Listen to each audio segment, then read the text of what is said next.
Merci, Monsieur le Président.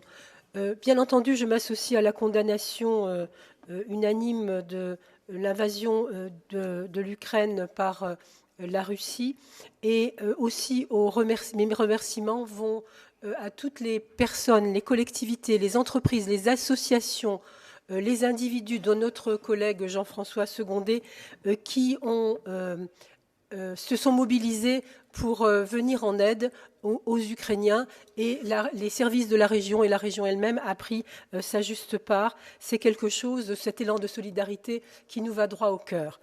De la même manière, le fait que l'Europe ait pu réagir de façon rapide, unanime et efficace, c'est quelque chose qui nous rend fiers, nous, Européens convaincus, de cette action, et l'Ukraine en a bien besoin. Je déplore simplement que cet élan-là soit terni par quelquefois de l'hypocrisie et des récupérations politiques.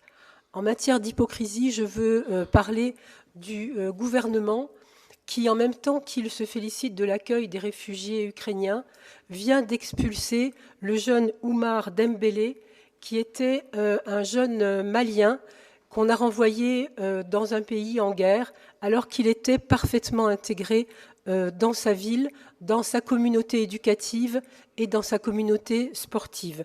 Il pourtant a bénéficié de beaucoup de soutien, et c'est une décision que cette expulsion qui pour nous est incompréhensible et nous rend éminemment tristes. Et en matière de récupération politique, je veux dire que j'entends des tentations qui se font jour aujourd'hui à la faveur de cette crise ukrainienne, et au regard de la nécessité d'une souveraineté et alimentaire et énergétique que tout le monde souhaite, la tentation est faite d'aller grignoter les avancées maigres que nous avons fait collectivement dans le sens de l'écologie.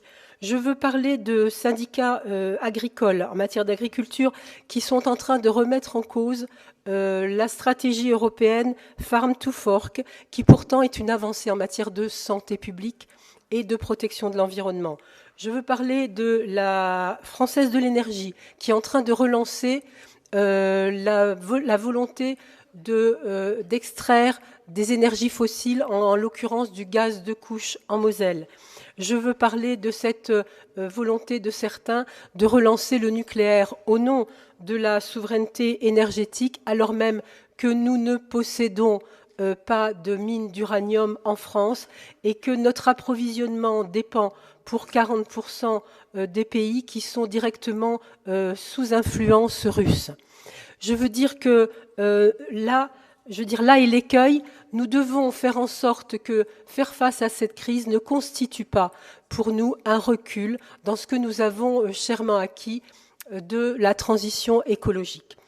De souveraineté alimentaire, oui, nous en avons besoin et nous devons aller vers l'agroécologie.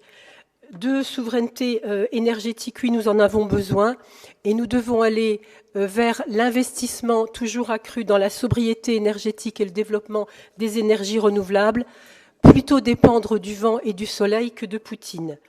Nous avons besoin pour ce faire d'une Europe forte et nous avons besoin d'un projet ambitieux d'avancer encore plus vers la transition aussi dans notre région.